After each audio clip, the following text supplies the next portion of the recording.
입니다. 우리 복음에 대해서 우리 함께 배웠는데 복음이 뭘까요? 복음이 어떻게 알고 있었죠? 예수 믿고 천국 가는 거, 그렇죠? 천국 가는 복음, 천국 가는 것이 복음이다, 그렇죠? 이 땅에서는 별거 중요한 게 없고 죽으면 천국 가는 거 이게 복음인데 복 받는 거 그리고 이 땅에서 잘 살고 잘 먹고 복 받는 거 이것을 복음이라고 생각하고 있죠. 또 안전을 보장받는 것, 주님이 잘 보호해 주시고 안전하게 지켜주시는 것 이런 걸 복음이라고 생각합니다. 그러니까 이렇게 복음을 이렇게 알고 있으면 열심히 믿어야 되고 잘 믿어야 되고 이렇게 되는 거예요. 그래서 또 예수 믿고 천국행 티켓 얻는 것 이렇게 대부분 또 예전에 많이 알고 있었죠. 그래서 이런 식의 복음을 배우고 이해하고 있는 것을 이제 저는 피자 조각 늘리기식, 배고픈가요? 피자 조각 늘리기식 신앙이다. 약간 이렇게 생각했습니다. 피자 조각 이렇게 보면 피자 한 판 이렇게 있으면 내 인생이 이렇게 8조각으로 나눠져서 하나는 뭐 일하는 시간, 하나는 잠자는 시간, 하나는 밥 먹는 시간, 하나는 뭐 친구 만나는 시간, 하나는 유튜브 보는 시간, 하나는 예배 드리는 시간 이렇게 해서 이렇게 인생의 한 조각을 피자 조각으로 해서 신앙의 영역을 하나 딱 만들어 놓는 거죠. 그래서 믿음이 좋다, 신앙이 좋다 이러면 이 영역이 점점 이걸 키워가는 거죠. 그래서 기도하는 시간을 조금 더 늘리고 수요기도 하는 시간 또 가고 금요기도 가는 시간도 그러니까 내 인생의 시간 속에서 시간이 점점 늘어나는 거예요. 믿음의 신앙생활이. 이게 맞아요? 이런 방식으로 신앙생활하면 피자가 전체가 다 하나님과 뭔가 하는 것으로 채우지 않으면 내가 어떻게 될까요? 늘 뭔가 불만족스러운 거예요. 이걸로는 좀 부족한 것 같은데 이런 생각이 드는 거예요. 접근 자체가. 그러면 봐보세요. 이 밑에 문제는 뭐냐면 그러면 이렇게 하면 할수록 우리 마음속에서는 더 늘려가야 할 것 같은 이 시간을 더 늘려가야 할 것 같은 불안한 마음이 들기 시작합니다. 그리고 하나님이 이렇게 말씀하시는 것 같아요. 너 아직 나에게 더 내놓지 못한 시간이 있지 않니? 이렇게. 그러면 내가 최선을 다해서 피자 조각 한 조각이었는데 한 5조각 정도까지 만들었는데도 여전히 늘 무언가 더 해야 될 것 같은 강박에 시달리게 됩니다. 그러니까 이런 방식의 이 신앙생활에서 벗어나는 거예요. 이게 완전히 패러다임이 바뀌는 거예요. 그래서 옆에 보면 우리가 이제 뭐 훈련 받으신 분들 아시겠지만 중심 대신 그리스도. 수레바퀴의 삶으로 바꿔가야 된다. 그래서 우리의 삶의 모든 것에 조각을 늘리는 게 아니라 이 삶의 모든 것의 가운데 그 수레바퀴의 중심의 축이 그 자리에 복음이 있어야 된다. 예수 그리스도가 있어야 된다라는 방식으로 바뀌게 된다는 거예요. 그러면 중심이 그리스도가 계시니까 이 중심에서 나의 삶에 있는 모든 영역들, 잠자는 시간, 자기 직전의 시간, 자고 일어나는 시간, 뭐 화장실에 있는 시간, 밥 먹는 시간, 이 모든 것에 중심에 계신 그리스도가 복음이 내 삶의 모든 곳에 영향을 다 주는 거죠. 이런 방식의 신앙이 원래 진짜다. 이렇게 이야기하고 있는 겁니다. 그래서 종교는 그래서 기브 앤 테이크예요. 하나님께 내가 뭘 열심히 해. 그래서 내 시간, 내 삶, 나에게 있는 물질, 에너지, 은사 이런 것들을 많이 드리면 드릴수록 나에게 무언가 더 많은 것을 줄 거야 라고 생각하는 것을 종교라고 하는 거죠. 이거는 신앙이 아니라 이게 종교예요. 그래서 열심히 1000번제를 하면 무언가 나한테 하나님께서 더 많은 복을 주실 것 같은 이런 거. 이게 이제 기브 앤 테이크죠. 이건 신앙이 아닙니다. 이건 기독교에서 말하는 복음이 아니에요. 그래서 이건 사랑이 아니라 거래죠. 그래서 기독교는 거래를 하는 곳이 아니라 사랑을 하는 곳이죠. 그래서 기독교는 원래는 종교가 아닙니다. 그러니까 기독교는 진리죠. 그래서 사랑은 값 없이 조건 없이 선물로 주어지는 것이죠. 우리가 받은 것은 그냥 선물로 받은 것입니다. 그래서 기독교는 하나님께서 우리의 열심, 노력, 기준, 행위, 자격 조건을 기준으로 삼지 않으십니다. 그리고 어떠한 모습과 관계없이 하나님은 자기의 아들의 생명 우리에게 거저 주시는 분이죠. 그래서 그걸 우리는 그냥 거저 받는 거죠. 이게 기독교입니다. 그래서 쭉 이제 내려가셔서 복음이란 열매를 맺어 자라는 것이다. 이렇게 이야기합니다. 오늘 저희 수련의 주제가 골로새서 1장 6절 말씀인데요. 복음은 너희 안에 심겨 그 안에 복음이 우리 삶 속에 열매를 맺어 자라는 것이다. 이렇게 얘기해요. 복음은 예수 믿고 천국 가는 것이다. 이렇게 얘기한 적이 없어요. 복음은 예수 믿고 복을 받는 것이다. 이렇게 설명한 적이 없어요. 골로새서 말씀에서는 복음은 너희 안에 열매를 맺어 자라는 것이다. 이렇게 얘기합니다. 그럼 뭐가 자란다는 걸까? 이 페이지 밑에 보면 복음은 우리를 자유케 해야 되는데 이 같은 복음은 우리를 정죄하고 판단하고 비난하게 됩니다. 아까 앞에서 있었던 그런 방식은요. 그래서 원래 복음은 내 삶의 모든 영역에 영향을 주고 삶의 모든 영역들을 변화시켜가는 것입니다.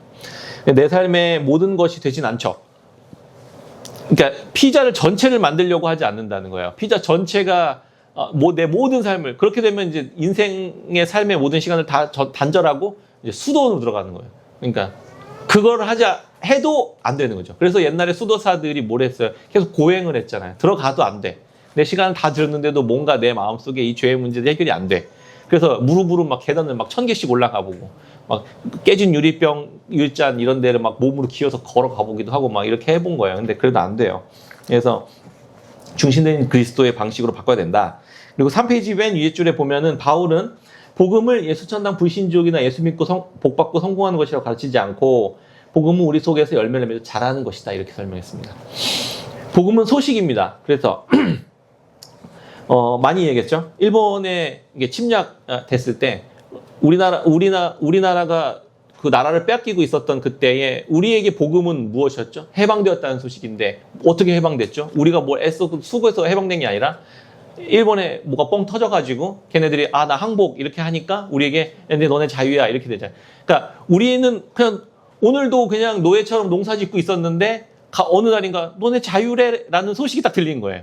그냥 복음은 소식이에요. 그래서 이 소식이 우리를 자유케 하는 거죠. 그리고 이 소식이 우리의 삶을 바꿔버립니다. 그 소식을 듣고 나면 이제 원래 일본에 노예로 종속되어 살아가고 있었던 우리가 소식을 듣고 난 이후로는 자유민이 되는 거죠. 그래서 나의 어떠함이나 열심의 정도가 아니라 믿음으로 우리가 그렇게 된 거예요. 이 소식을 듣고 이 소식을 믿음으로 우리가 그렇게 되었다는 거죠. 그게 바로 이제 우리가 잘 듣는, 많이 들었던 칭이다 이렇게 얘기하는 겁니다. 값 없이 조건 없이 우리가 의롭게 되었다는 소식을 그냥 믿음으로 받아 우리가 의롭게 된 겁니다. 소식이 우리를 변화시킨 거지 우리가 열심히 뭔가를 해서 우리가 변화된 게 아니라는 거죠. 이거 많이 들었죠? 그러면 이 시간들이 영원히 유지된다는 선언, 이게 우리를 거룩한 자들로 변화시켜 간다는 거예요. 칭의의 연속적인 적용이 성화다. 이게 무슨 말일까요? 성화는 칭의가 오늘도 선포되고 내일도 선포되고 모레도 선포되면 계속 선포되면 선포될수록 우리가 어떻게 돼요? 우리는 성화되어 가는 겁니다. 이 칭의가 계속 선포되면 될수록 우리는 성화되어져 가는 겁니다. 그래서 칭의와 성화는 구별을 될 수가 없어요. 근데 보통 이렇게 생각해요. 칭의는 은혜로 받고 성화는 해도 되고 안 해도 되는 것으로 생각한다는 거죠. 그러면 값없이 이렇게 되었으니까 더 이상 애쓰고 수고할 필요가 없다 이렇게 생각하시는 사람들이 있다는 거예요. 한 번 구원받은 사람은 하나님께 버림받지 않는, 그러니까 한 번 구원받고 적당히 살아도 천국에 간다고 생각한다. 이런 거는 우리의 기독교 신앙과 전혀 관계가 없는 거예요. 이렇게 가르친 적이 없습니다. 칭의는 생명이 탄생하는 것 같이 설명해요. 공동서신에 보면요. 그래서 생명을 버려두고 방치하는 부모는 없잖아요. 그래서 칭의와 성화의 관계를 이 비유에 가져오면 아이를 낳고 방치한 것과 같다. 이런 비유 많이 했었죠. 애를 낳았어요. 이게 칭의야. 생명을 얻었어. 근데 생명을 얻었으니까 됐어. 이렇게 하고 PC방 가는 부모가 없잖아요. 그러니까 생명을 얻었어. 생명을 얻었으면 풍성이 없게 해야 되는 거죠. 그러면 당연히 커야 되는 거지. 그렇게 성장하는 겁니다. 칭의와 성화는 생명을 얻고 풍성이 얻는 것과 되게 만나 있는 거죠. 그런데 엄한 거, 아까도 이제 우리 혜성자매가 막 아이한테 새벽 2시까지 만들었다고 그랬나 밥을? 안 먹어. 밥 다 많이 남겼는데 엄청 좋은 거 그 양분 다 들어간 거 그런 걸로만 해서 준비해서 딱 먹이잖아요. 왜요? 생명을 낳는데 왜 이렇게 수고해요? 아이가 생명을 얻고 더 풍성이 얻게 하는 것이 목적이잖아요. 그리고 그게 분리되어 있지 않잖아요. 칭의를 주고 성화를 이뤄가는 것이 분리되어 있지 않다고요. 근데 우리는 이걸 나눠서 늘 생각해요. 성화는 해도 되고 안 해도 되고. 그러면 애를 낳아놓고 애는 커도 되고 안 커도 되고 이렇게 생각하는 사람이 어디 있어요? 그렇죠? 그런 부모는 없습니다. 그러니까 우리의 믿음도 이런 방식으로 늘 생각해야 돼요. 근데 내가 신앙생활 했는데 40년 동안 성화가 없어. 이상한 거예요. 그러면 내가 안 자라고 있다 이렇게 생각하면 됩니다. 그러면 뭔가 건강하지 않다, 내가 지금 상태가 비실비실하다 이런 생각을 하면 됩니다. 그래서 요한복음 10장 10절에 보면은 예수님이 이렇게 얘기하시죠. 내가 온 것은 양으로 생명을 얻고 더 풍성히 얻게 하려 함이라. 이렇게 얘기해요. 예수님이 날 준 이유는 생명도 얻는데 너네도 풍성히 얻는 것까지 주려고 하는 거야. 이게 목적이에요. 근데 예수님 믿었으니까 이제 됐어. 그리고 내 천국 가면 돼. 이렇게 생각하는 것이 얼마나 복음과 동떨어져 있는 생각인지를 생각해 볼 수 있는 것이죠. 네. 그래서 생명은 얻었고 생명을 풍성히 얻지 못하면 생명을 얻지 못한 거랑 똑같은 거야. 그렇죠? 그 애를 낳았는데 애가 밥을 안 먹이고 내버려 두면 결국은 어차피 죽잖아요. 마지막까지 내비두면. 그렇죠? 칭의는 한 번 얻고 성화를 계속 칭의는 날마다 얻지 않으면 어떻게 되냐? 그냥 죽는 거랑 영적으로는 죽는 거랑 똑같은 거죠. 이게 이제 칭의와 성화의 관계입니다. 그래서 이 둘은 분리되지 않아요. 하나의 생명이 시간과 과정을 통해 자연스럽게 자라는 개념을 이해해야 됩니다. 그래서 바울이 복음은 우리를 자라게 한다. 우리 안에 온천하에서도 너희 중에서와 같이 또한 온천하에서도 열매를 맺어 자라게 한다. 이렇게 얘기한 거예요. 복음은 자라게 한다고. 계속 성화를 이뤄가게 한다는 것을 이야기해주고 있는 것입니다. 싹을 틔웠으면 열매를 맺어 자라는 게 자연스러운 이치죠. 칭의로 그리스도와 연합했습니다. 내가 예수님과 함께 그분의 안에 믿음으로 들어갔어요. 그러면 그분의 성품을 드러내는 곳까지 자라가는 거죠. 이 둘은 분리될 수 없는 것입니다. 그런데 복음을 알고 있으면서도 근데 사실 복음을 알고 있는지 못했던 거예요. 그렇죠? 잘 몰랐던 거예요. 아까도 이제 예수 믿고 천국 가는 거다. 예수 믿고 복 받는 거다. 예수 믿고 우리가 안정을 얻는 것이다. 이렇게 생각하고 있는 복음을 갖고 있었다면 그렇게 사는 게 자연스러웠던 거죠. 그러니까 예수님을 믿고 성장하고 자라가는 것이다라고 열매를 맺어 자라는 것이다라고 알고 있으면 이제 그 방식을 향해 살아갈 수 있게 되는 것이죠. 우리 이 4페이지 이제 밑에 단락에 보면 복음이 우리의 삶의 모든 영역에 적용하고 있지 못하고 있기 때문이다. 이 복음을 우리 삶의 영역에 적용하고 있지 못하기 때문이다. 칭의를 내 삶에 적용하지 못하고 있기 때문이다. 성화를 날마다, 칭의를 날마다 선포하는 그 성화를 내 삶에 적용하고 있지 못하기 때문이다라고 보는 겁니다. 왜? 충분한 풍요와 기쁨을, 이 복음의 기쁨을 누리지 못하는 이유는 날마다 이 복음이 내 삶 속에 계속 적용되지 못하고 있기 때문이다. 라고 보는 거죠. 그래서 맹인이어서 앞으로 이루어질 믿음의 완성으로 보지 못하고 망각으로 깨끗게 되고 용서받은 사실을 잊어버렸기 때문이다. 내가 이미 칭의 받았다는 사실을 잊어버리면 내가 양분을 못 먹고 내가 밥을 못 먹고 있으면 생명이 죽는다고요. 그래서 이 복음 중심 삶에서 22페이지에 보면은 제가 정리한 건 5페이지예요. 그 5페이지 위에 보면 복음은 단순히 구원의 문이 아니라 성도가 매일 걸어가야 하는 길이다 이렇게 얘기한 겁니다. 한번 문을 통과해서 들어가면 끝나는 게 아니라 계속 그 길을 따라 걸어가야 하는 것이 복음이다 이렇게 설명하는 것이죠. 그래서 복음은 하나님께 의롭다함을 얻게 할 뿐 아니라 칭의를 얻게 할 뿐 아니라 하나님 앞에서 기뻐할 수 있도록 우리를 자유하게 한다. 이게 성화죠. 예, 그래서 복음은 모든 것을 변화시키고 복음은 우리 안에서 이렇게 작용한다. 제가 계속 많이 이야기하는 이 확장된 십자가가 복음을 굉장히 잘 설명해주는 그림이에요. 그래서 우리가 예수님을 딱 믿는 이 순간, 여기 보면 이제 확장된 십자가 그림에 보면 딱 그 시간이 이렇게 오른쪽으로 지나가면서 회심의 딱 순간이 딱 있잖아요. 회심의 순간 이후에 우리의 인식의 영역이 커지면서 위로는 하나님의 거룩하심에 대한 인식이 점점 커지고 아래로는 나의 죄성에 대한 인식이 점점 커진다고 했어요. 그럼 이 둘 사이의 간극이 점점 커지잖아요. 우리의 신앙생활을 하면 할수록 이 둘 사이의 간극은 점점 커지는 거예요. 커질 수밖에 없어요. 인식의 간극은. 그러면 이 간극을 뭘로 메꾸냐? 예수 그리스도의 십자가로 메꾼다는 거예요. 날마다 선포되는 그분의 십자가가 점점 내 삶에서 커져가는 것. 그게 이제 복음이에요. 이게 자라가죠. 십자가가 자라가죠. 복음이 자라가죠. 이게 신앙생활이라는 거예요. 이게 구원받은 자의 삶이라는 거죠. 자, 이게 어떻게 진행되는지 한번 볼게요. 죄가 시작됐습니다. 죄가 어떻게 시작됐죠? 선악을 알게 하는 다음에 열매를 따먹고 아담과 하와 눈이 딱 떠졌어요. 눈이 딱 떠져서 선악을 알게 하는 눈을 갖게 됐습니다. 그리고 자신의 행한 일이 하나님의 선하신 뜻을 벗어나 죄 가운데 떨어졌다는 사실을 깨닫게 됐죠. 그래서 하나님 앞에서 나뭇잎으로 중요 부위를 가리고 바위 뒤에 숨었습니다.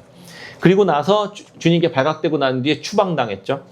그리고 나서 어떻게 됐어요? 이 결과가 하나님과 영원한 그 생명, 하나님만이 주실 수 있는 사랑과 기쁨과 만족을 오직 하나님만이 주실 수 있는데 이게 끊어졌잖아요.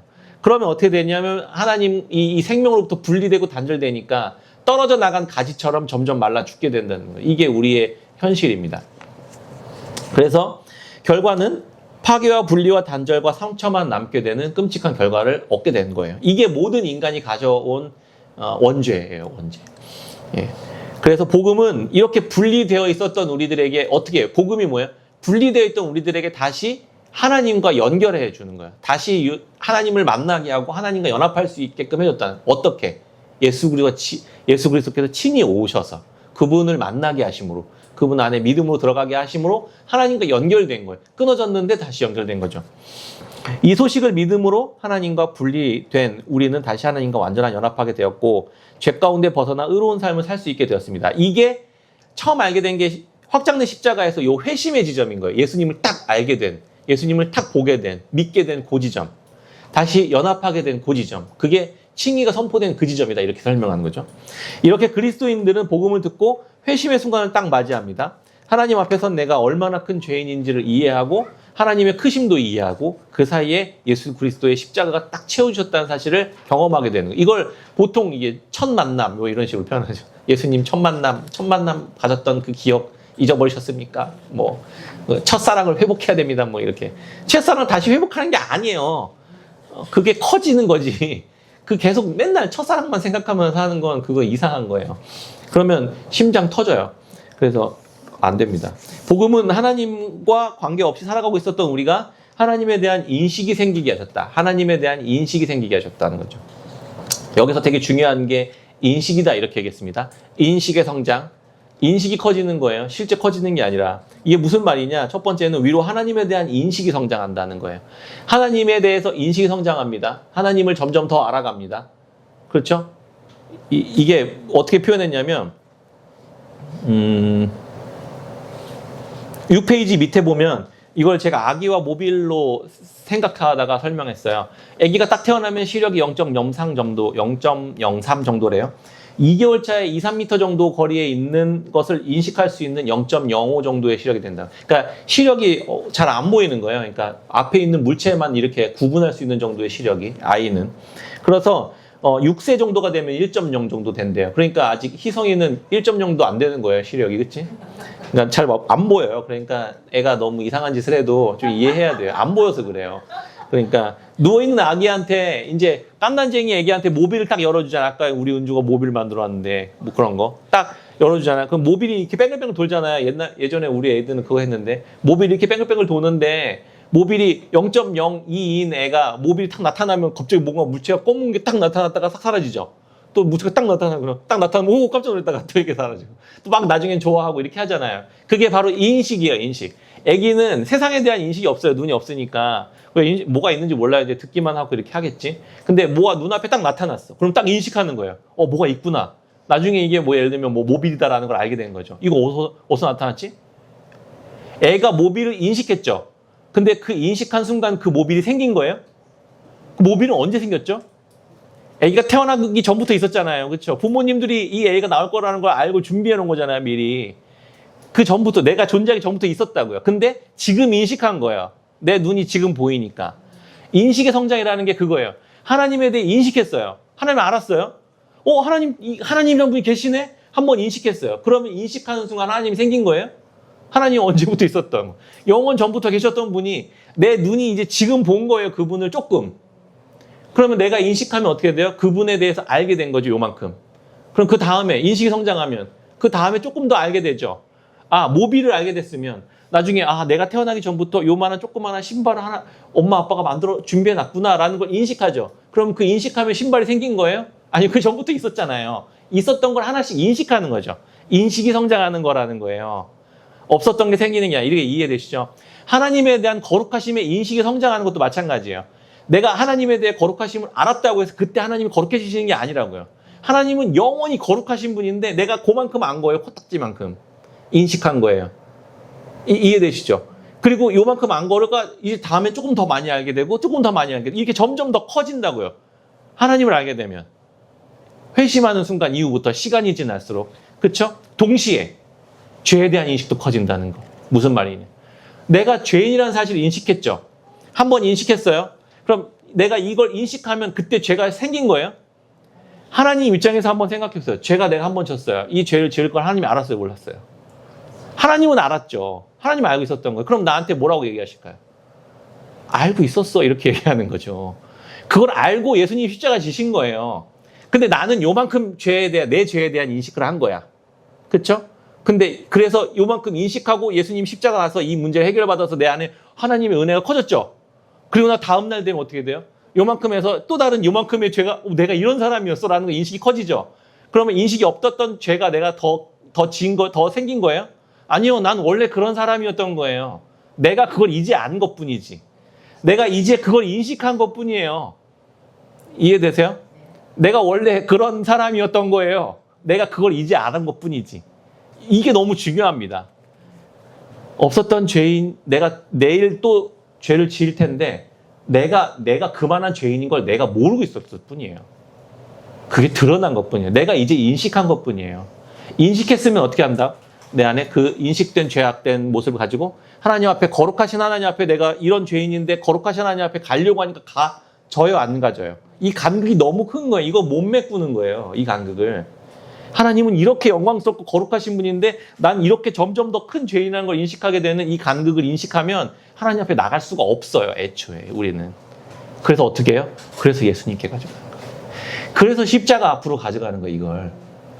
그러면 어떻게 해요? 그리스도께서 이 모든 것을 내가 다 알고 있었다. 그리고 이 문제를 내가 대신에 십자가에서 다 이미 해결했어라는 그 하나님의 은혜와 사랑이 내 안에 부어지기 시작하면 내 안에 십자가가 커지는 거예요. 그 사랑과 복음이 커진다고요. 이렇게 큰 죄인을 나도 내가 화들짝 놀랐는데 이렇게 내 죄를 보면서 근데 이런 나를 알고 미리부터 사랑하셨다고 그리고 이 문제를 해결하셨다고 그리고 그냥 그걸 받는 거예요. 넌 의롭다 이렇게요. 그게 칭이에요. 여기서 뭘 했습니까? 우리 한 게 뭐가 있어요? 한 건 예수님이 십자가를 대신 지신 것밖에 없어요. 우리가 한 건 죄를 지은 것밖에 없죠. 내가 죄인이라는 사실을 인식한 것밖에 없는 거예요. 그리고 그걸 주님의 발 앞에 가져간 거 말고는 우리가 한 게 없어요. 그래서 이게 선물인 거예요. 인식이 그래서 되게 중요합니다. 인식의 성장이에요. 그러니까 내가 인식을 했다고 해서 너무 깜짝 놀라실 필요는 없습니다. 좀 놀라긴 놀라실 거예요. 내가 이렇게까지 죄인이라고 이렇게. 네. 그런데 문제는 이게 점점 커진다는 게 문제입니다. 너무 커져요. 주체할 수 없을 만큼. 그렇죠? 내가 이게 아이들도 이제 점점 많은 걸 알아가게 되잖아요. 세상을 알아가면, 아, 이게 신발이 있었구나. 이분이 엄마구나. 이분이 아빠구나. 이게 여기가 우리 집이구나. 아, 여기서 이제 어린이집이라는 곳을 다니는구나. 아, 자동차라는 걸 타보고 그런 거. 이게 인식이 점점 커지잖아요. 그렇죠? 우리도 살아가면서 하나님에 대한 또 내 죄에 대한 인식은 점점 커지게 되어 있어요. 근데 이 문제를 다루는 방식이 복음 외에는 다른 방식이 없다는 거예요. 그래서 복음은 이 두 개의 인식을 자라게 한다. 7페이지 맨 밑에요. 이때 복음의 핵심은 또 한 가지 우리 안에서 자라게 하는 것이다. 이 영원한 간극을 메워주시는 예수 그리스도의 십자가의 사랑이다. 예수님의 십자가의 사랑이 내가 이 두 개의 인식이 간극이 커지면 커질수록 그 안을 무조건 다 메꾸고도 남을 만큼 크신 분이라는 사실들을 인식하게 된다는 겁니다. 그러면 인식하면 그 십자가도 그때 커지는 건가요? 아니요. 그러니까 예수님의 십자가의 사랑은 모든 인류들의 죄를 다 덮고도 남을 만큼 크다고요. 그러니까 원래. 근데 그만큼 인식했을 뿐이에요. 나의 죄를 덮어주실 만큼의 사랑이라는 것을 그때 인식한 겁니다. 그러니까 그걸 인식하고 나는 그걸 먹고 그때 자라는 거죠. 하나님에 대한 인식과 성장과 죄에 대한 인식의 성장으로 만든 간극을 예수 그리스도의 십자가로 메꿔 주시는 것. 이게 복음이에요. 그래서 내일 더 깊어진 하나님에 대한 인식과 나의 죄성에 대한 인식이 멀리 벌어졌을 때에도 예수 그리스도의 십자가는 더 크게 부어짐으로써 더 멀어진 간극을 완전히 메워주시게 된다. 이렇게 되는 것입니다. 베드로를 많이 이야기하죠. 베드로 3번 부인하고 떠난 베드로 예수님 찾아오셔서 네가 나 사랑하냐 이렇게 3번 물으실 때에 베드로는 마지막 3번째 주님의 질문에 약간 주저하는 모습을 보이죠. 왜요? 내가 얼마나 큰 죄인인지를 아는 거예요. 이런 방식으로 가다가는 내가 주님을 사랑한다고 고백하지 못하게 될 것 같은데 라는 걸 알게 된 거죠. 그 전에는 어땠어요? 내가 죽는 한이 있어도 내 목숨을 다한 한이 있어도 내가 주님 떠나지 않습니다. 다른 사람 다 떠나고 난 안 떠납니다. 이렇게 당당했던 베드로가 내가 얼마나 큰 죄인인지, 내가 얼마나 연약한 자인지, 내가 얼마나 수치스러운 인간인지를 스스로 알게 되고 그런데 동시에 그럼에도 예수님이 날 사랑하시는 그 사랑을 알기 때문에 이렇게 고백하는 거예요. 내가 주님 사랑하긴 사랑하는데 내가 내 힘으로는 안 될 것 같고 근데 이 마음을 주님은 아십니다. 이렇게 얘기해요. 이 마음 주님이 아시죠. 내 힘으로 안 될 것 같은데 나는 주님을 사랑할 수밖에 없는 그 마음. 그게 지금 복음을 알고 경험한 사람들이 가지는 마음과 태도인 거예요. 그래서 내가 아니라 주께서 행하신 이 일을 영원히 기뻐하며 감사하며 전하는 자로 살고 싶습니다라고 고백하게 되는 것입니다. 그런데 문제는 십자가가 날마다 이렇게 확장되기만 하면 얼마나 좋겠습니까? 그런데 문제는 여기에서 발생돼요. 여기서부터 십자가가 점점 줄어들게 된다는 거예요. 십자가의 성장만 일어나면 얼마나 좋겠습니까? 그리스도인들이 복음을 알고 있지만 여전히 내 삶이 자유하지 못하고 십자가의 사랑이 커지고 복음의 기쁨을 누리지 못한 채 생명이 더 풍성해지는 것을 거의 경험하지 못하며 살아가고 있는 것을 볼 수 있습니다. 왜 그럴까요? 왜 그러냐면 내 안에서 십자가가 커지는 게 아니라 점점 줄어들어가기 때문에 이걸 경험하지 못하는 거예요. 그러면 왜 줄어드는 걸까요? 왜 줄어드냐면 하나님의 거룩하심에 대한 인식이 성장하는데 십자가가 커지지 않고 십자가가 줄어들면 하나님에 대한 인식이 작아지게 되는 것이죠. 동시에 그래서 8페이지 가운데 십자가의 축소의 2번 첫째, 말씀이 선포하는 하나님의 거룩하심을 스스로 축소시킴으로 십자가는 줄어들게 된다. 스스로 이렇게 생각하는 거예요. 아무리 하나님이라도 이런 반복적인 죄를 짓는 나를 받아들이거나 내 이 큰 죄를 용서하실 수가 없을 거야. 이렇게 생각하는 거예요. 그러면 하나님의 크심을 줄이죠. 내 스스로가. 하나님이 이 정도 거룩하신 분인데 아니야. 이 정도까지는 거룩하시지 않을 거야 라고 스스로 줄이면 십자가가 우리 안에서 줄어드는 거예요. 또 동시에 두 번째는 나 자신을 내가 생각하는 것보다 괜찮은 사람으로 높임으로써 십자가가 줄어듭니다. 그래서 내가 요 정도는 내가 해놓고 주님 앞에 나가야지. 나를 높이는 거죠. 내가 요 정도는 할 수 있어. 나를 높이면 상대적으로 십자가는 줄어듭니다. 그래서 이렇게 커지는 그림 내에서 십자가 위아래가 줄어들게 돼요. 그러면 가운데 이제 작아지는 십자가가 쭉 이어지면서 옛날에 만났던 십자가 그 하나님만 쭉 우려먹는 사골곰탕 그 신앙생활이 됩니다. 그래서 옛날에 그때 나를 어떻게 하나님께서 사랑해 주셨지? 옛날에 어떻게 나를 사랑해 주셨지? 나머지 공간은 주님을 계속 축소시키면서 내가 살아가게 된다는 거예요. 그래서 9페이지에 있는 축소된 십자가의 그림이 완성됩니다. 그럼 보세요. 이때 어떤 게 중요하냐면 위에 삼각형, 세모난 삼각형, 아래에 세모난 삼각형이 나오죠. 이 빈 공간이 생겨요. 이 빈 공간을 메꾸려는 시도를 하게 됩니다. 어떻게 해요? 행위로. 열심히 노력하고 애쓰고 성경 말씀 보고 성경 십독하고 막 새벽기도 40일 하고 막 금식하고 하는 거예요. 하고 이걸 메꿔야지. 이렇게. 그럼 메꿔집니까? 이게 안 메꿔지죠. 그래서 앞으로 이제 다음에 구체적으로 알아보겠지만 9페이지 가운데 보면 하나님의 거룩하심을 축소하면 할수록 위쪽의 십자가는 줄어들고 자신을 높이고 확대하면 내가 괜찮은 사람이라고 생각하면 생각할수록 아래쪽의 십자가가 줄어드니까 십자가만이 채울 수 있는 간극을 하나님을 줄이거나 나를 키움으로 채우려 할 때 복음은 내 안에서 점차 힘을 잃어가게 되는 것입니다. 이 행위 자체가 하나님처럼 되려는 죄다라는 걸 인식해야 된다는 거예요. 이게 교만이라는 것입니다. 내 힘으로 할 수 있을 거야. 이 정도는. 그게 십자가를 줄이는 거예요. 상대적으로. 복음 안에서 성장한다는 것은 하나님의 거룩하심과 나의 죄를 더 깊이 인식한다는 뜻이다. 예수님의 십자가 사역으로 말미암아 하나님의 참 모습을 대면하는 것을 두려워할 필요가 없다. 우리의 깨어진 모습을 인정하는 것 또한 두려워하지 않아야 된다. 왜라고 했죠? 왜 우린 두려워하지 않고 깨어진 모습, 내 죄된 모습을 인식하면 인식할수록 이게 커지면 커질수록 두려워할 필요가 없다고 얘기했죠? 인식한 거기 때문에 없던 게 생긴 게 아니라 내가 원래 이런 사람이었다고 인식한 거예요. 그리고 이걸 겸손히 인정하면 됩니다. 그리고 이 문제를 해결하실 수 있는 분은 오직 예수 그리스도의 십자가밖에 없음을 고백하며 그 주님밖에 없음을 고백하며 주님 앞에 나아가는 겁니다. 네. 종친 건가요? 엄청 빨리 하는 건데 지금 아직 30분도 안 지났어요. 그렇죠? 엄청 지금 대단한 엄청 빠른 속도입니다. 네. 자, 이 외에도 이런 모습 말고도 십자가가 줄어드는 모습들이 좀 많이 있었던 것 같아요. 그래서 요 좀 보드 써 나중에 좀 좋겠는데 이렇게 예를 들면 이렇게 쭉 일자로 줄어든 게 아니라 위로는 조금씩 다 잘하긴 잘하는데 다 채우진 못해. 아주 조금만 줄여. 밑에도 조금만 이렇게 성장하는. 그래서 십자가 커지긴 커지는데 다 커지진 않고 조금 약간 애매하게 커지는. 그러니까 그래도 공간이 있는 거잖아요. 그러니까 늘 내 안에 만족이 안 채워지는 거예요. 뭔가 채워지는 것 같기도 하면서 안 채워지는 것 같기도 하면서 이런 그림들이 나오게 될 수도 있겠죠. 거꾸로 이제 처음에는 엄청 은혜 받아가지고 십자가 있다만 했는데 뒤로 갈수록 점점 십자가는 줄어들고 내 행위는 열심히 많아지고 이렇게 되면 이제 율법주의 바리새인들이 되는 거죠. 그런 형태의 여러 가지 모습들이 나타날 수 있겠죠. 그리스도인들 모습 보면 주변 사람들 한번 보세요. 넌 어떤 형태의 십자가의 축소야? 우리 안에서 지금 십자가 커지는 분, 자, 나는 십자가 점점 커지고 있다, 내 삶 속에. 네. 태진이 막, 보이시죠? 십자가가 어떻게 커지는지 막 미치는 거야. 너무 사랑스러워. 막 사람들도 사랑스럽고 막 내가 너무 죄인인데 막 사람들은 너무 사랑스럽고 막 주님이 나를 받아들이는 게 막 너무 감격스럽고 막 이렇게 되는 거예요. 근데 이 보면 다 줄어들잖아요. 근데 어떤 방식으로 줄어드는지 서로 이따가 좀 나눔을 하시면 돼요. 나는 이렇게 줄어든다. 처음에는 막 엄청 불탔는데 지금은 불이 없다. 아예 막 이렇게 축소돼서 아예 이렇게 십자가 없어지는 사람들도 있는 거죠. 그래서 10페이지 이제 보면 복음은 틴케런 목사님 내가 맨날 제가 진짜 많이 얘기하는 거죠. 복음은 내가 생각한 것보다 나는 훨씬 심각한 죄인입니다라는 것을 인식하는 것입니다. 첫 번째는 내가 죄인이라는 사실을 날마다 더 깊이 인식해 가는 것. 그리고 동시에 그럼에도 불구하고 이런 나를 사랑하시는 하나님의 사랑받는 자녀다라는 것을 인식하는 것이다. 이 두 가지가 늘 함께 있어야 됩니다. 내가 죄인됨을 계속 많이만 인식하잖아요. 그럼 어떻게 되냐면 엄청 자기를 정죄할 수밖에 없게 돼요. 자기를 너무 심각하게 혐오할 수밖에 없습니다. 왜냐하면 이렇게 심각한 죄인이라는 사실을 날마다 더 많이 인식한다고 생각해 보세요.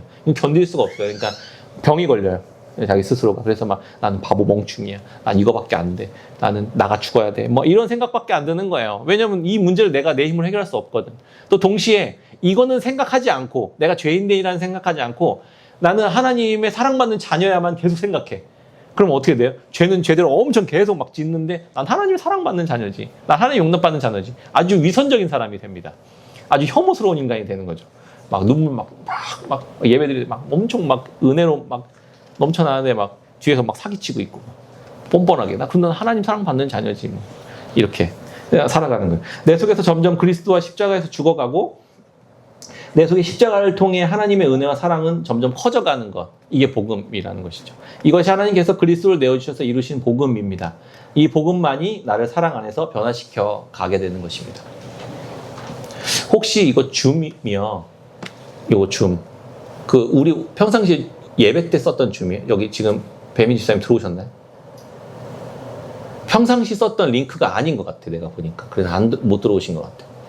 그래서 그 링크만 조금 바꿔주시는 게 좋을 것 같아요. 아까 말씀드렸는데 괜히 체크를 못했다. 네. 이제 2과 넘어가야 됩니다.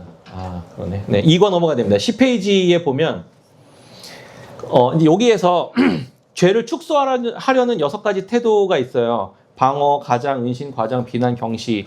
이거 이제 그 책이 있으신 분들은 이거 아마 구체적인 것들이 있을 텐데 제가 이거 정리한다는 게 이것도 빠뜨렸네. 이따가 이제 요 책을 보면서 한번 생각해 보죠. 혹시 책 있으신 분 저 하나 잠깐만 좀 빌려주세요. 네. 우리가 어떻게 십자가를 계속 축소해 가는지 제가 한번 읽어드릴게요. 26페이지 요 책에 26페이지 보면은 죄를 축소한 6가지 태도.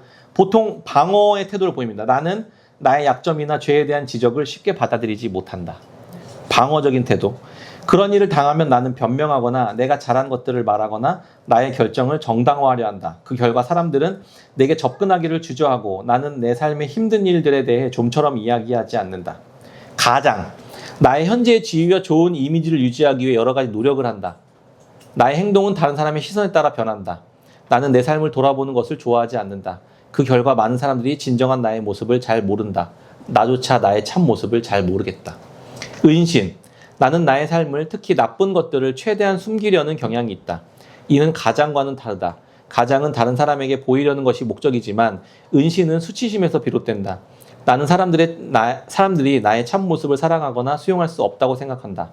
과장. 나는 나 자신을 과대평가해서 말하는 경향이 있다. 나는 주로 관심을 끌기 위해 사건을 좋은 일뿐만 아니라 나쁜 일까지도 과장한다. 그 결과 더 많은 관심이 집중되는데 이런 관심이 나를 불안하게 하고 스트레스 받게 한다. 비난. 나는 너무 쉽게 다른 사람의 죄나 환경을 비난한다. 나는 내가 죄나 갈등의 원인을 제공했다는 사실을 인정하기 어렵다. 내 탓은 아닐 것이라는 자존심과 내 잘못일 경우 거부당할 수 있다는 두려움 때문에 다른 사람을 쉽게 비난한다. 경시. 나는 나의 죄나 나의 삶의 상황을 평범하거나 별것 아닌 것처럼 대수롭지 않게 여긴다. 그 결과 나의 죄와 상황들이 쉽게 무시되고 결국에는 감당할 수 없을 만큼 심각해진다. 이런 여러 가지 방법들, 모습들을 통해 우리가 계속 죄를 우리 안에서 계속 축소시켜 갑니다. 이 정도 죄는 이 정도는 별로 그렇게 큰 죄는 아니야. 이렇게 스스로가 계속 생각하면서 자기를 납득시키고 자기를 이렇게 속이는 것이죠. 그러면 우리 안에서 십자가가 커질 수가 없게 되는 것입니다. 두 번째, 복음과 위선과 행위입니다. 보세요. 복음이란 무엇인가라고 말하면 믿음으로 구원받았다는 소식이에요. 이런 정도는 이제 이해를 하는 거죠. 그래서 죄에서 해방되었다는 거예요. 이게 건져내다라는 뜻이거든요. 우리 어머님들이랑 할 때 이 얘기를 많이 했는데, 건져내다. 첫 번째, 복음은 건져내다라는 뜻이 있어요. 구하기 위해, 건져내기 위해서, 해방하기 위해서는 전제가 있어요. 전제. 빠져 있어야 건질 거 아니에요. 그렇죠? 나는 빠져 있는 상태다라는 것이 전제예요. 그래서 억류되어 있어요. 누군가한테 붙잡힌 바 되어 있어요. 그래야 건져내죠. 거기서 구원해내죠. 그렇죠? 아무리 박태환 선수라고 하더라도 태평양 한복판에 빠져 있어야 건짐을 받아야 이게 복음이 되죠. 당신이 죽을 것 같은데 거기서 내가 건져내는 게 구원이에요. 건져낼 거다라는 소식, 건져내었다는 소식, 이게 구원이라는 거거든요. 이게 복음의 전제가 됩니다. 그래서 시간의 문제지 결국 빠져 있으면 결국 죽게 됩니다. 내 힘으로는 안 되죠. 박태환 선수가 태평양에 빠져 있으면 육지까지 수영으로 헤어나올 수 있을까요? 안 되죠. 그러니까 이건 아예 전적인 절망의 상태예요. 내 힘으로 할 수 없는 전적인 절망의 상태. 근데 거기에서 건져내는 소식, 이게 구원이거든요. 이게 복음이죠. 그래서 그런데 내가 박태환 선수가 그냥 깊은 강에 빠졌어요. 그러면은 그걸 건져주면은 어떻게 되죠? 그게 구원의 기쁜 소식이 될까요? 박태환 선수는 그냥 이렇게 유유히 빠져나올 수 있는데, 수영 조금 배운 우리 동빈이도 아까 수영 좀 많이 배웠더라고요. 자기 수영을 이렇게 유유히 하더라고요. 그래서 빠져있는데 동빈이 건져주면 쥐났다 그러면 우리 희성이 쥐나가지고 아까 막 건져주면 고마워하죠. 그런데 고마워하지만 그래도 내버려 두면 죽진 않고 빠져나올 수 있는 정도의 힘은 돼요. 애써서 수고하면. 보통 구원을 그 정도 생각하는 거야. 보통. 내 힘으로 수영하면 나올 수 있는데 도와줘서 너무 고맙다. 내 힘으로 노력해서 좋은 사람이 될 수 있어서 내가 천국에도 갈 수 있는데, 선한 사람이 돼서 천국에 갈 수 있는데 예수님이 좀 도와줘서 고맙다. 이런 정도로 생각하는 거예요. 그러니까 십자가가 커지지 않는다는 겁니다. 두 번째는 리뎀션이요. 대속이요. 그러니까 무언가 대신 갚아주는 거예요. 그래서 노예로 있었던 사람에게 노예의 대가를 대신 지불하고 그 노예 상태에서 해방시키는 것. 이게 사실 구원이거든요. 마태복음 18장 23절부터 35절에 만달란트와 백데나리온 이야기 딱 나오죠. 그래서 내가 만달란트 탕감받은 자와 백데나리온 이야기 있잖아요. 그래서 만달란트는 뭐 요 정도 된대요. 금 60kg 정도. 20년치 노동자 임금. 지금 어느 정도 될까요? 60kg 정도 되면 금이. 요거 한도에 요게 한 100만 원 정도 되거든요. 그러니까 60kg면 어마어마한 거죠. 근데 이걸 이걸 빚져 있는데 탕감받은 거예요. 그런데 어떤 한 개인이 그 정도, 한 나라의 GDP 정도를 채무로 갖고 있으면 이 문제를 내가 내 힘으로 해결할 수 있을까요? 그게 안 되는 거예요. 근데 그게 어떻게 이걸 대출을 받았는지도 모르겠지만 어찌됐든 탕감을 받은 사람이 돌아가가지고는 이제 100데나리온을 자기한테 빚진 사람을 이렇게 탕감 안 해주고 이제 붙잡아가지고 감옥에 집어넣잖아요.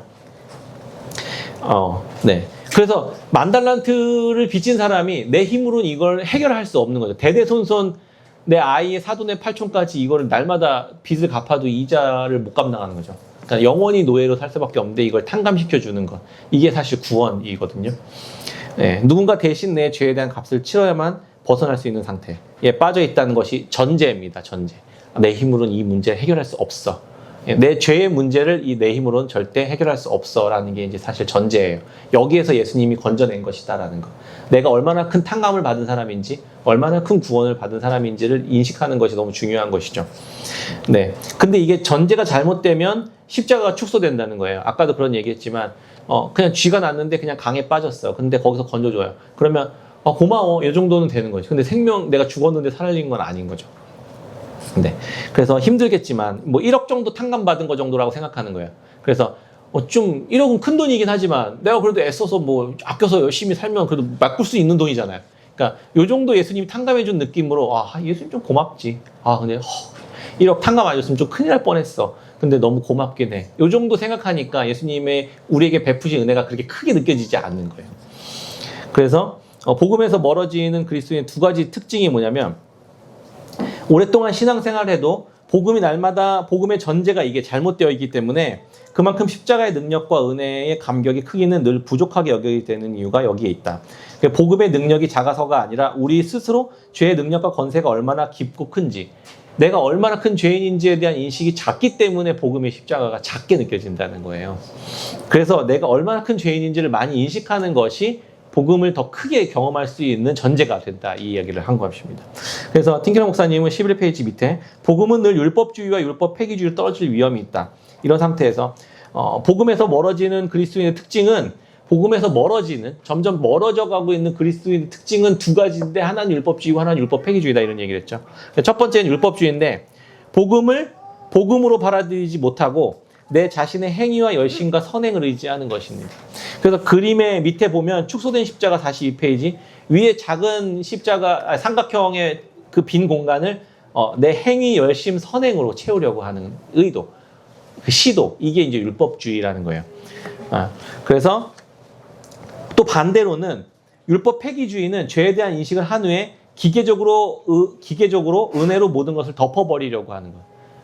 그래, 나 죄인이지. 근데 예수님 회개하면 다 용서해 주신다고 했어. 난 회개할게. 예수님 죄송해요. Sorry. 이렇게 하고 다시 난 해결 받았다. 이렇게 스스로 생각하는 거죠. 근데 내가 알아요. 내 안에 이 문제 해결이 안 됐다는 걸. 그리고 근데 해결 받았다고 계속 믿는 거예요. 그게 뭐냐면 위선입니다. 위선. 문제 해결이 안 됐는데 됐다고 믿는 것. 자기 자신이 속은 거죠. 이렇게 행위와 위선으로 살아간다는 것이에요. 네. 그래서 이게 십자가를 축소하는 두 가지의 방식이라는 거예요. 율법주의와 율법 폐기주의. 그래서 우리는 모든 관계 속에서 칭의를 요구합니다. 이 칭의가 너무 중요해요. 제가 그 얘기 했죠. 집에서 남편이 퇴근했는데 남편이 집에서 계속 막 부장, 오늘 이 부장, 이 쓰레기 인간이 나한테 막 엄청 쌍욕했어. 그래서 아내한테 진짜 나 미치는 줄 알았어. 그런데 아내가 옆에 딱 앉아 듣더니 무슨 말을 듣기 원하는 거죠? 남편이 얘기할 때 아내에게 그 부장 진짜 진짜 쓰레기네. 그게 무슨 말이에요? 당신이 옳아. 당신이 맞아. 당신의 말이 진짜 맞아. 당신이 잘했지. 이 얘기 듣고 싶은 거잖아요. 그게 칭이에요. 당신이 의로워. 당신이 옳아. 당신의 말이 맞아. 이 얘기를 듣고 싶은 거예요. 당신이 무슨 사람이든 관계없이. 그게 칭의를. 그러니까 우리 모든 인간은 다 칭의를 원하는 거예요.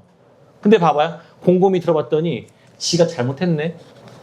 그러게 왜 엄한 보고서를 쓰고 그래. 네가 엄한 보고서를 써니까 그렇게 쌍쓰레기 욕을 먹는 거잖아. 근데 그게 2번, 3번, 4번을 계속 똑같이 계속 삽질을 하니까 네가 부장님한테 욕을 먹지. 네가 잘못했네 이러면 어떻게 돼요? 칭의를 선포하지 않은 거잖아요. 네가 잘못했네. 이게 뭐야? 심판한 거라고요. 칭의가 아니라 심판을 하니까 어떻게 돼요? 방문 닫고 들어가는 거죠. 관계는 깨지는 거예요. 그러니까 칭의를 계속, 모든 인간은 그래서 우리는 다 칭의를 원합니다. 근데 그 칭의를 주실 수 있는 분은 누구밖에 없다고요? 예수님밖에 없는 거죠. 주실 수 있는 분한테 가야지. 못 주는 아내한테 가서 칭의를 달라고 그러면 줍니까 그게? 그러니까 못 주는 거예요. 그러니까 들어보니까 당신 잘못했는데. 그러면 남편은 뭐야? 청소나 똑바로 해. 청소나. 그러면 지옥이 되는 겁니다, 관계는. 그러니까 복음이 없으면 관계가 지옥이 되는 거야. 복음이 있으면 당신 너무 수고 많았어. 그래도 그 인간이 나빴네. 한 번 더 얘기해주면 그 어디 덧나? 이렇게 그 얘기를 원하는 거죠. 그래서 우리는 내가 하나님께 10,000달란트를 탕감받은 사람은 이 남편의 100데나리온을 탕감해 줄 수 있는 여유가 생기는 거예요. 그때 관계 속에 하나님의 나라가 임하는 거예요. 그걸 근데 유일하게 해주실 수 있는 분은, 영원히 무한하게 우리에게 칭의를 날마다 선포해 줄 수 있는 유일한 분은 예수 그리스도밖에 없다는 거죠. 그분으로부터 내가 날마다 칭의를 받고 이웃에게 100데나리온을 탕감해 줘야 되는 이들에게 칭의를 그냥 선포해 주는 거예요. 그리고 그가 졌던 그 죄악된 모습들, 싸질러 놓은 것들은 내가 끌어안는 겁니다. 이게 십자가의 사랑이에요. 그게 하나님 사랑, 이웃 사랑이에요. 이게. 알겠죠? 네. 사람들은 그래서 모두 다 칭의를 원합니다. 이거 꼭 기억해 주시고, 우리 서로에게 계속 칭의를 선포해 주는 거예요. 그게 복음의 언어예요. 복음의 언어. 복음을 알고, 복음을 말하고, 그럼 살면 어떻게 되죠? 그게 문화가 되는 거예요. 그게 하나님 나라입니다. 그래서 위선과 행위로 이렇게 계속 한다. 이건 좀 시간이 없으니까 좀 넘어가겠습니다. 그 복음은 복음 아까 이제 얘기했던 것지만 틴켈러 목사님이 감히 내가 생각했던 것보다 내가 훨씬 더 심각한 죄인이라는 것과 나는 내가 감히 바랬던 것보다 훨씬 더 많은 사랑받고 용납받은 사람이다라는 것을 아는 것이다. 이게 틴켈러 목사님이 얘기했던 거예요. 그런데 우리 스스로가 이 문제를 계속 축소하려고 하는데 내가 스스로 자기 자신을 높이는 예가 있어요. 자기 스스로 나를 의롭다고 만드는 그 예들이 있는데 14페이지에 얘기했습니다. 우리가 종종 예수님이 아닌 다른 것에서 우리의 의를 찾으려 한다는 사실을 보여준다. 남편에게서 찾으려고 하고 아내에게서 찾으려고 하죠. 옆에 있는 이웃들에게 찾으려고 하고 옆에 있는 성도들에게 찾으려고 하고 옆에 있는 친구들에게 나에게 의롭다고 얘기해줘. 이걸 계속 요구한다고요. 만들어야 돼요. 자기 스스로. 그게 뭐냐면 첫 번째 예를 들면 직업에 기반한 의. 나는 열심히 일하는 사람이야. 그러니까 따라서 하나님이 나를 보상해 줄 거야. 봐봐요. 내가 열심히 일하는 그걸 통해서 하나님이 나에게 보상해 줄 거야. 이게 행위죠. 내가 열심히 행함으로 나에게 보상해 줄 거야. 가족에 기반한 의. 나는 부모로서 자녀를 올바로 양육한다. 따라서 나는 자녀를 다스리지 못하는 부모들보다 더 경건하다. 나는 자녀들 잘 양육하고 바르게 양육하고 훈육하는 부모야. 그러니까 제대로 양육하지 못하는 저 부모들은 경건하지 못한 부모야. 내 스스로가 나를 높이고 있는 거야. 내가 어떤 잘하는 것을 통해서. 신학에 기반한 의. 나는 건강한 신학적 지식을 갖고 있다. 따라서 하나님은 그릇된 신앙을 가진 사람들보다 나를 더 사랑하신다. 이게 제가 빠질 수 있는 의죠. 나는 엄청난 이 복음주의의 경건한 신학을 가진 사람이지. 이렇게 여러분들처럼 하찮은 신학을 가지고 있는 사람들과는 다르죠. 내 스스로 나를 높이는 거예요, 계속. 그러면 봐보세요. 내가 당신들보다 훨씬 더 깊은 신학적 지식을 가지고 있죠. 내가 훨씬 더 나은 사람 같지 않아요? 이렇게. 얼마나 이게 교만이라는 거죠. 지식에 기반한 의. 나는 다른 사람보다 더 많은 책을 읽고 더 잘 표현하며 더 고상한 사람이야. 계획에 기반한 의. 나는 자제력이 있는 사람이야. 그래서 시간 관리를 잘하지. 따라서 나는 다른 사람들보다 더 성숙한 사람이야. 이게 모든 게 다 굉장히 많죠. 이것들 중에 우리가 계속 나 스스로를 높이려고 하는 그걸 기반한 의가 있다고요. 그게 뭔지 생각해야 됩니다. 융통성에 기반한 의, 바쁘게 돌아가는 세상 속에서도 나는 여유와 평안함을 잃지 않는다. 나는 언제나 다른 사람을 위해 시간을 낼 수 있다. 그렇지 않은 사람들은 부끄럽게 생각해야 한다. 나 언제나 내 삶을 내어주는 사람이지. 난 이렇게 포용적인 사람이야. 난 이렇게 넓은 마음과 아량을 가진 사람이지. 긍휼에 기반한 의, 나는 가난한 사람을 돕는 사람이야. 나는 긍휼히 여길 줄 아는 마음을 가진 사람이야. 저렇게 긍휼이 없는 인간들보다 나은 사람이지. 나는 새벽 기도를 2번이나 40일 금식 기도를 한 사람이지. 저렇게 30일 정도밖에 못하는 인간과는 차원이 달라. 40일 금식 기도를 해놓고 또 긍휼에 기반하면서 내 삶을 계속 가난한 사람과 고아를 도우면서도 교만해질 수 있다고요. 선을 행하면서도 악해질 수 있다는 거예요. 이게 엄청난 반전입니다. 재정에 기반한 의. 나는 재물을 지혜롭게 관리하고 빚을 짓지 않는다. 나는 소비를 절제할 줄 모르는 세속적인 신자들과는 다른 사람이지. 정치에 기반한 의. 만일 진정 하나님 사랑하는 사람이라면 내가 추천하는 저 진보의 사람에게 투표해야 돼. 저 보수의 사람에게 투표해. 이게 복음이지. 정치 얘기하니까 왜 이렇게 썰렁해. 사람들이 말이야. 정치만 얘기하면 막 그래. 관용에 기반한 의. 나는 분명히 둘 다 얘기했어요. 나는 분명히. 관용에 기반한 의. 나는 나와 의견이 다른 사람에게 너그럽고 열린 마음을 가지고 있지. 이런 사실 이런 면에서 나는 예수님을 많이 닮은 사람이야. 이 외에도 자신이 발견한 자기의에 관해 함께 나눠봅시다. 나는 어떻게 내 삶을 괜찮은 사람이라고 스스로 높이고 있는지, 내가 얼마나 괜찮은 사람이라고 다른 어떤 무언가를 의지해서 나를 스스로 계속 높이고 있는지를 생각해 보시라는 거예요. 이게 십자가를 내 안에서 축소시키고 있는 것이라는 것을 늘 기억해야 된다는 것입니다. 복음을 이런 식으로 경험하게 하신 이유입니다. 요건 또 시간이 이제 많으니까 나중에 이제 쭉 한번 읽어보세요. 제가 막 이걸 다 첨부해서 넣은 거예요.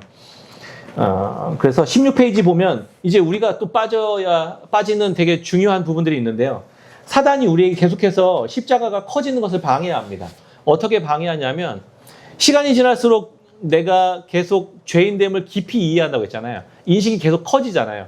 계속 커지면 어떻게 되냐면 이걸 계속 반복적으로 경험해야 되기 때문에 되게 힘들어요. 똑같은 것을 내가 이게 내 몸에서 이게 도저히 이걸 내 힘으로 해결이 안 돼. 근데 이게 점점 커져요. 인식이 커져. 그리고 내일도 짓고 모레도 짓고 3일도 짓고 이게 30번째 됐는데 한 40번째 됐는데 예수님 앞에 가는데 좀 어느 순간부터 주춤하게 돼요. 이거 지금 48만 번째인데 48만 7,653번째인데 또 가도 될까? 그러면 사단은 나한테 뭐라고 얘기하냐면 야, 이제 적당히 해. 이제 그만해. 이제 입장 한번 바꿔봐, 너. 그러면 너 같으면 해주겠냐? 이거 용서? 너 같으면 또 십자가에서 대신 지겠다고 괜찮아? 이렇게 해주겠냐? 입장 바꿔봐. 아니잖아. 그만해. 이렇게 한다는 거예요, 사단이. 근데 하나님은 아니죠. 인식이 커지면 커질수록 십자가는 더 커짐으로 아니야. 알고 있었다니까. 나를 신뢰하고 내가 내가 해놓은 그 일을 신뢰하고 내 안으로 들어와. 내 십자가 앞으로 나와. 괜찮으니까. 이렇게 선포하신다는 거예요. 이걸 축소하면 안 돼요. 이걸 내 스스로 축소하면 안 돼요. 하나님은 그렇게 안 하실 거야 라고 믿지 말라고요. 그건 사단이 하는 이야기입니다. 460, 700 뭐 몇 번째도 상관없어요. 수십만 번째도 괜찮아요. 네, 믿음으로 담대히 그분 앞으로 나아갈 때 근데 이걸 이용하면 안 되는 거죠. 그렇지. 오케이. 48만 번째, 오케이. 48만 20번이면 어쩌고 50만 번이면 어때? 주님 다 용서해 주신다고 했는데. 이건 안 되잖아요. 이렇게 가면 안 되잖아요. 이렇게 되는 겁니다. 네. 그래서, 다시 이제 16페이지, 다시 복음으로. 그래서 지금까지 우리는 이게 복음이 뭔지, 그리고 그 복음이 우리 삶에서 어떻게 확장되면서 적용해 가는지를 계속 위선과 행위, 우리의 십자가를 스스로 계속 축소시키려고 하는 여러 가지 위선과 행위에 대해서 살펴봤죠. 그러면 이걸 어떻게 다시 한번 키울 수 있는가예요, 이제는. 그럼 어떻게 다시 십자가가 내 안에서 커질 수 있는가? 축소된 십자가를 다시 확장된 십자가로 채워갈 수 있을까요? 라는 이야기가 3과 이야기예요. 그래서 묵상하는 거예요. 일단은 내가 얼마나 큰 죄인인지, 내가 구체적으로 아까 다양한 의의에 대해서 이야기했잖아. 내 스스로 내가 높이는 거에 대해서. 이걸 먼저 묵상해 보면서 생각하는 거예요. 내가 어떻게 교묘하게 내가 나를 스스로 높이면서 행위로 하나님을 대신 십자가를 키우지 않고 내가 그 빈 공간을 만들어서 이걸 내 힘으로 해결하려고 하는지를, 그런 행동과 패턴을 내가 스스로 찾아야 됩니다. 사람마다 이게 다 다르기 때문에 이것들을 찾는 게 되게 중요하고, 찾았으면 그걸 바로 십자가 앞으로 가져가요. 찾았는데 대부분 어떻게 하냐면 내가 스스로 해결하려고 또 이걸 이번에는 열심히 내가 다시 한번 다짐해서 다시 한번 이 문제를 내가 다음번에 반드시 극복하고 말리라. 이게 내 힘으로 하려고 하는 거예요. 결국에는 또 그럴 수 없다. 나는 하나님 할 수 없습니다. 내가 이 문제를 내 스스로 내 힘으로는 도저히 할 수 없습니다. 그리스도께서 십자가에서 하신 그 일이 나에게 부어지도록 하나님 인도해 주십시오. 나에게 긍휼을 베풀어 주십시오.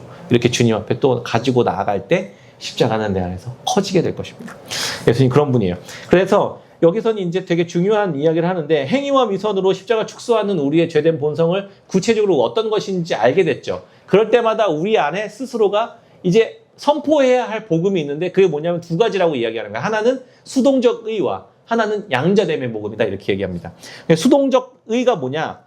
17페이지에 빨간색으로 해놨는데요. 수동적 의는 하나님께서 우리의 죄를 용서하실 뿐 아니라 예수님의 능동적 의로 덧입혀 주셨다는 성경의 진리다, 이렇게 얘기합니다. 이게 무슨 말이냐면 나는 전적으로 그냥 받는 거예요. 수동적이라는 의미는 나는 받기만 하는 거예요. 내가 무언가 하는 게 아니야. 내가 무언가 하나님 내가 더 말씀을 더 열심히 한번 한 3독 5독 해볼게요, 요번에. 뭐 이게 아니에요. 내가 내 힘으로 하는 게 아니라 하나님의 전적인 구원하심을 의지함으로 가는 겁니다. 여기서 이거 시간 관계상 지금 몇 분이죠? 20분이네. 한번 다 읽어보세요. 이게 재밌는 비유인데. 재밌는 비유인데. 구조선이 와서 빠져있는데 박태환을 건져줬어요. 튜브를 던져줬어요. 튜브를 박태환이 딱 잡았어요. 그래서 딱 나왔어. 그러면 박태환이 튜브를 잡았기 때문에 구원을 받은 겁니까? 아니면 구조선이 와서 그 튜브를 던져줘서 건져줬기 때문에 구원을 받은 겁니까? 박태환이 안 잡았으면 어떻게 되는 거예요? 죽는 거예요? 그러면 내가 뭔가 기여하는 게 있는 거네, 구원에? 내가 예수님을 믿기로 결정하는 어떤 무언가가 있어야 이걸 내가 받기로 딱 잡아야 내가 이게 구원이 이루어지는 거예요? 아니면 어떻게 되는 거예요? 그 믿음도 무언가 행위예요? 고민해 보십시오. 재밌죠? 이것도. 이런 게 이제 교단이 갈리는 이유예요. 이런 게 여기서 교단이 갈려요. 그래서 인간의 전적인 하나님의 전적인 구원이고 인간은 완전 전적인 타락이다. 이게 우리가 이제 믿는 개혁주의의 신학이고, 뭐 그렇습니다. 아무튼 우리의 의지적인 노력이 너무 필요하다. 그래서 하나님께 100을 드려야 주님의 100의 온전한 구원이 임한다. 이게 이제 감리교 신학이죠. 네, 아무튼 그런데 우리는 그렇게 믿는 게 아니에요. 우리는 완전히 나는 완전히 소망이 없는 사람입니다. 하나님이 그리스도 안에서 나를 온전히 건져주셨기 때문에 내가 온전히 그냥 수동적으로 그것을 받기만 하는 것입니다. 이렇게 고백하는 게 사실 우리 장로교회 신앙의 정통이거든요. 그래서 하나님, 나 전적으로 100% 하나님의 은혜로 나는 구원받는 사람이에요. 나는 영이에요. 난 이미 깨졌어요. 나는 이대로 가다가는 그냥 지옥에 갈 수밖에 없는 존재였어요. 라고 고백하는 거. 그냥 그게 우리의 신앙이거든요. 그렇습니다. 두 번째는 양자됨의 은혜인데요. 예수 그리스도를 믿는 믿음으로 그 믿음만으로 그리스도 안에 내가 들어가게 됐고 그분의 하나님의 자녀가 되는 은혜를 입게 되었다는 거예요. 그 믿음만으로. 그래서 수동적 의의는 뭐냐면 내가 불의한 사람이었는데 나를 의롭게 한 거예요. 그래서 죄된 상태에서 건져낸 거예요. 자유케 된 거죠. 노예였는데 자유민을 만들어 놓은 게 수동적 의예요. 그리고 양자됨은 자유민의 상태를 놔둔 게 아니라 여기서 자녀를 아예 만들어버린 것까지 가버렸다는 거죠. 이 두 가지가 그래서 우리를 이게 두 가지 다 복음이에요.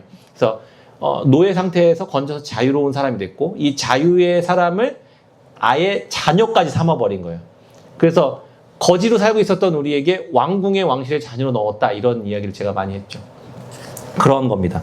그래서 17페이지 밑에 보면 갈라디아서 4장 7절에 그러므로 내가 이후에는 종이 아니요 아들이니 아들이면 하나님으로 말미암아 유업을 받을 자니라.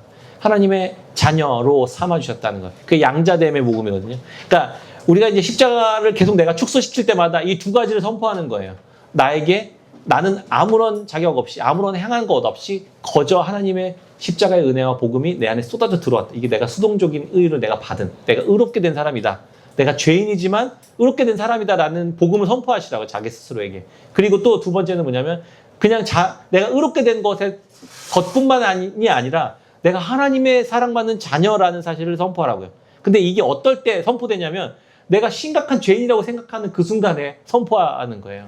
선포되는 거예요. 그럴 때 우리 안에서 이 십자가의 예수님의 사랑이 커지는 겁니다. 아, 나를 이렇게까지 사랑하신다고 라는 걸 깨닫게 된다고요. 알게 되는 거라고요.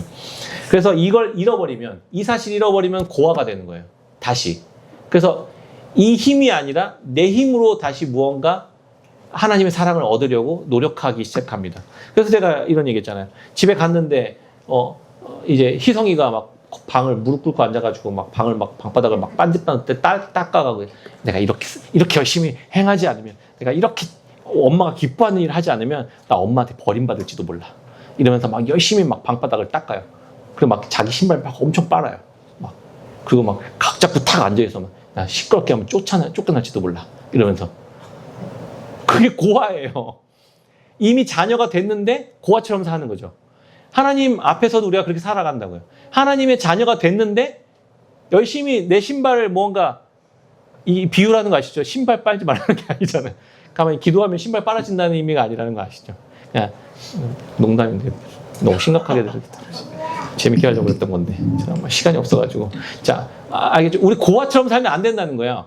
나는 이미 자녀라는 사실을 계속 선포하라고요. 그게 복음이니까. 알겠죠? 네. 그래서 예수님의 의는 우리의 행위, 자격, 조건과 관계없이 우리에게 그냥 덧입혀진 겁니다. 18페이지 가운데 단락이에요. 우리는 하나님의 사랑과 인정을 얻기 위해 아무것도 할 필요가 없습니다.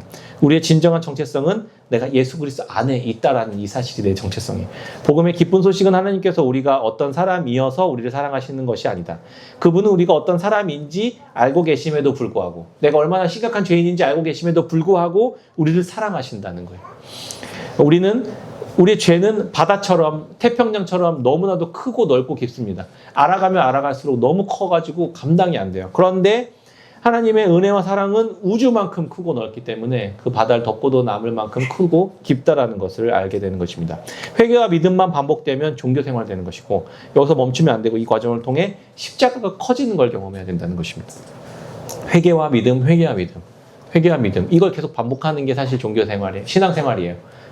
내가 죄된 나에 대한 인식이 커지면 커질수록 그리스도 안에 내가 나아가 회개함으로 그분이 나에게 베푸시는 그 십자가의 사랑이 계속 부어질 때, 커져갈 때, 그게 내 삶 속에 성화의 열매들을 맺어가는 하나님의 은혜와 사랑이 부어진다는 것입니다. 자, 놀이방에서 제가 그 비유 많이 했죠. 우리 성화가 없어서 우리가 계속 써먹을 수 있는데, 아까 지민이도 막 방수 기저귀 차고 있던데, 기저귀 차고 막 놀이방에 갔다가 그 기저귀 벗은 지 얼마 안 됐을 때, 뗀 지 얼마 안 됐을 때 놀이방 갔잖아요. 그 갔는데 정신없이 노는데 막 엄청 너무 행복해요. 천국이야. 근데 그래서 잘 놀고 있구나. 그래서 저는 이제 책을 저쪽에서 읽고 있는데 아무리 누가 들어도 성화 목소리인 거예요. 근데 저 멀리서 안전요원이 코프주지처럼 이렇게 애를 이렇게 데리고 오는 거예요. 코프주지 끌고 오듯이 얘 아빠 엄마 어디 있어요? 그래서 딱 보니까 성화야. 막 가가지고 봤더니 무슨 일이 있었겠어요. 예, 쉬뿐만이 아니라 이제 큰 것도 같이 이게 막 번복이 돼가지고 주체가 안 돼가지고 막 얘가 막 너무 멘붕이 와가지고. 근데 안전요원도 이게 대처가 안 되니까 코프주기처럼 이렇게 엄마 어디 있어요? 이렇게 데리고 온 거예요. 멀리서 이렇게 보고 성화를 제가 어떻게 했겠어요? 저도 코프주기처럼 데리고 갔을까요? 그러지 않죠. 애가 완전히 멘붕이 왔으니까 그냥 성화를 그 상태 그대로 제가 이렇게 탁 안아줬습니다. 네, 그 다음에 제가 뭐라고 했을까요? 괜찮아. 아빠 같다. 괜찮다. 됐어. 너는 이제 걱정할 게 없어. 내가 다 해결할 거야. 너의 그 번복된 그 오염된 그 모든 몸을 내가 다 알아서 해결할 거야. 그러니까 넌 이제 안심해도 돼. 내가 버려놓은 이 일 앞에서 멘붕이 온 거예요, 얘가. 어떻게 해야 될지. 그래서 제가 그걸 제 몸과 함께 하나로 일치시키고 내가 이 수치를 덮은 거죠. 그리고 이대로 화장실로 가서 모든 문제를 해결하고 다시 깨끗한 옷을 입혀서 보냈어요. 나는 어떻게 됐을까요? 같이 막 다 묻었지. 근데 막 완전히 그렇게 심각하진 않았었어요. 제 몸에 묻은 건. 근데 예수님이 우리의 죄 인식하고 내가 어떻게 해야 될지 몰라 방황하고 멘붕이 와서 그랬을 때 주변 사람들은 나를 코푼유진처럼 이렇게 대하는데 예수님은 한 걸음에 달려와 나를 안으시고 우리의 그 모든 죄를 자기의 몸에 하나로 일치시켜. 너는 걱정하지 마. 이제부터 내가 이 모든 문제를 다 해결해. 그리고 새롭게 하시고 다시 놀이방에 넣어주셨다고요. 그리고 나는 어떻게 해요? 그 뒤처리를 합니다. 이 문제를 내가 해결해. 누군가 대신 갚는 거예요. 그냥 없어지는 게 아니라고요. 그래 예수님이 십자가에 그 문제를 대신 갚으시고 나를 의롭게 하시고 새롭게 하시고 다시 날 자유케 하셨다고요. 그게 자녀된 자들이 누리는 은혜예요. 이게 나는 아버지를 찾을 수밖에. 난 아빠를 찾는 거야. 아빠, 엄마 어디 있어? 나 이거 지금 멘붕이야. 그리고 주님은 그 기도의 소리, 우리의 찾으시는 그 음성에 주님 오셔서 자기의 것을 내어주시는 것이죠. 이게 고아가 아닌 자녀가 살아가는 방식이라는 것입니다. 또 자녀가 누리는 은혜죠. 그래서 8과에서 다뤄야 될 부분인데 이 용서를 이건 나중에 뒤에 다루겠습니다. 그래서 오늘 3과까지 일단 그냥 해죠. 9과까지 가야 되는데 이거 내일 9과까지 할 수 있을까? 사실 이거 3과가 핵심이에요. 여러분들이 오늘 이거 핵심적인 거 다 배우고 이걸 모르면 뒤에 건 아무리 들어봐야 의미가 없어요. 사실. 그렇죠? 십자가의 확장과 십자가의 축소 그리고 다시 이걸 어떻게 확장시키는 것인지에 대해서 이야기 나누는 겁니다. 이게 복음의 아주 기초예요. 아주 좀 더 구체적이고 명확하게 설명할 수 있는 방식이어서 너무 좋은 것 같고 그래서 이 부분 제가 1과부터 3과까지 한번 훑어본 겁니다. 그래서 여기까지 이렇게 하는 걸로 하고 그리고 나서 이제 복음에 대해서 아까 이야기 나눴던 자기 스스로 내가 의롭게 되려고 날 높이려고 하는 여러 가지 행위들 내 문제를 스스로 해결하려고 했었던 것들에 대한 이야기들 좀 이렇게 나누실 수 있었으면 좋겠고 아까도 이제 제가 그걸 안 했는데 이거 사진 찍어가지고 톡방에 올릴게요. 죄를 내가 축소시키려고 하는 6가지 방식 외에도 되게 많거든요. 나는 어떤 것들에 많은 이런 방식을 쓰고 있는지 함께 이야기 나누면서 그래 우리가 우리 이제 뭐라고 했죠? 우리 모든 사람들은 뭘 필요로 한다고 했죠? 칭의를 필요로 하고 그렇죠. 우리 서로가 칭의를 필요로 하는 거예요. 나는 10,000달란트 탕감 받은 사람이니까 100데나리온 옆에 이제 죄를 이제 빚을 진 지체들한테 칭의를 함께 선포해 주는 거예요. 서로가 우리 함께 그리스도께로 같이 나가자. 이렇게 같이 격려하고 같이 그 복음에 대한 이야기를 나눌 때 이 공동체가 복음의 삶과 언어와 문화를 세워가는 저는 교회로 세워져 갈 수 있을 거라고 생각합니다.